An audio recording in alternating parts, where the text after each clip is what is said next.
Assalamualaikum warahmatullahi wabarakatuh.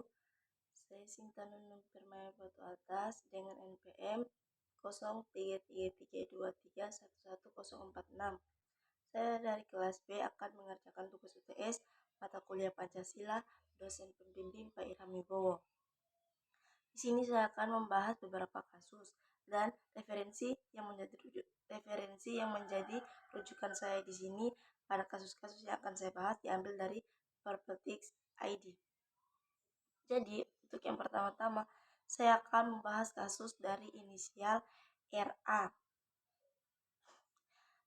RA ini adalah seorang terpidana mati khusus narkoba yang berasal dari Nigeria.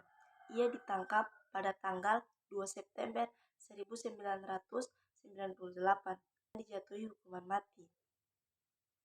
Pada tahun 2015, RA mengajukan ke PT UN karena memutuskan presiden yang menolak garis tidak adil. Namun, gugatan tersebut tidak menghasilkan hasil dan RA dieksekusi mati pada tahun yang sama.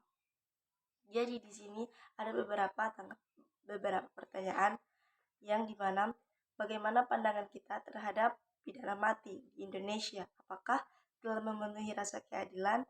Lantas bagaimana dengan nasib narapidana tersebut yang belum jelas kepastian eksekusi seperti kasus RA ini? Dan kalau untuk bagaimana pandangan kita, di sini penerapan hukuman mati merupakan isu kontroversial di Indonesia dengan banyak argumen yang mendukung dan menentangnya.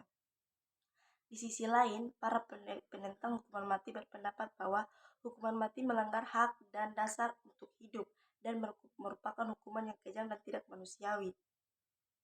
Dalam kasus RA ini, perlu dicatat bahwa penerapan hukuman mati di Indonesia telah dikritik karena kurangnya transparansi dan proses yang adil yang dapat mengakibatkan hukuman mati dan eksekusi yang salah.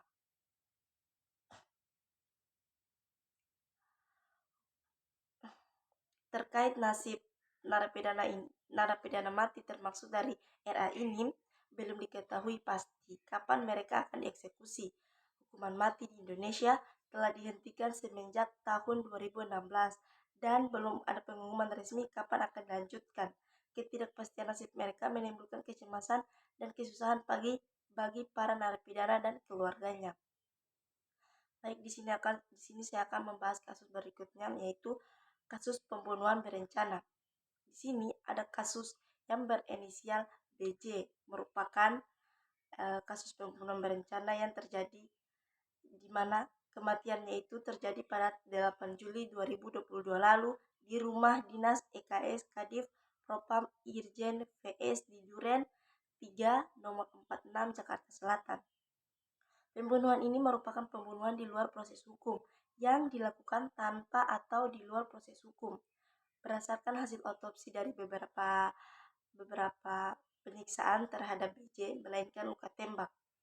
Dugaan yang terjadi peristiwa kekerasan seksual yang dilakukan oleh BJ kepada saudari PC di Magelang tanggal 7 Juli 2022. Dan di sini ada tanggapan. Apakah layak pelaku pembunuhan, khususnya pelaku berencana, mendapatkan keringanan seperti remisi atau garansi? Bagaimana jika dieksekusi mati justru bukan pelaku yang sesungguhnya? Jadi di sini dalam hukum positif, hukuman keringanan seperti remisi dan garansi dapat diberikan kepada pelaku. Namun tidak tindak pidana pembunuhan jika memenuhi persyaratan dan perlakuan baik.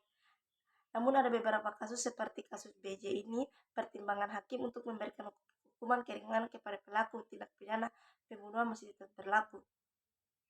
Selain itu, terdapat kasus yang dihukum mati bukanlah pelaku sebenarnya, melainkan seperti yang terjadi dalam beberapa kasus di berbagai negara. Hal ini menunjukkan bahwa sistem hukum tidak selalu sempurna dan dapat terjadi kesalahan dalam proses hukum. Oleh karena itu, perlu adanya evaluasi dan perbaiki sistem hukum agar dapat memberikan keadilan yang lebih baik bagi semua pihak yang terlibat terlibat dalam suatu kasus. Dan di sini ada beberapa pertanyaan. Sudah ada 144 negara di dunia yang menghapus termasuk moratorium hukuman mati. Apakah Indonesia perlu menyusul di belakangnya?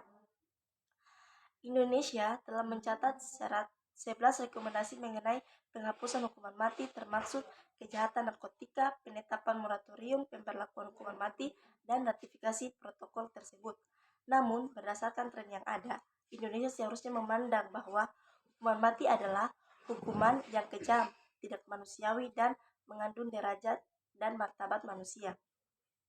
Direktur LBH Masyarakat Ricky RG menyebutkan bahwa jika pemerintah Indonesia serius melakukan moratorium eksekusi terpidana mati, kebijakan ini harus dibuat aturannya, sekaligus memuat peta jalan menuju penghapusan hukuman mati.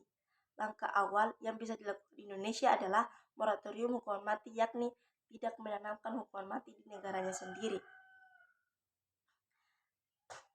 Dan di sini ada beberapa tanggapan. Jika iya, hukuman mati apakah layak untuk mengganjar pelaku pembunuhan di Indonesia?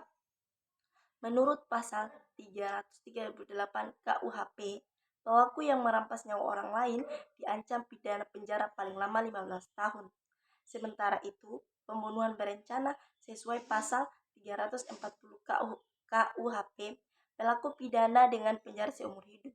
Namun, dalam konteks penghapusan hukuman mati, langkah awal yang bisa dilakukan Indonesia adalah moratorium hukuman mati, yakni tidak menyebarkan hukuman mati di negaranya sendiri. Jadi itulah tadi beberapa kasus yang saya bahas, dan jawaban yang saya ambil semua itu berasal dari referensi Properties AI. Jika ada kesalahan kata saya mohon maaf. Bila itu hidayah. Wassalamualaikum warahmatullahi wabarakatuh.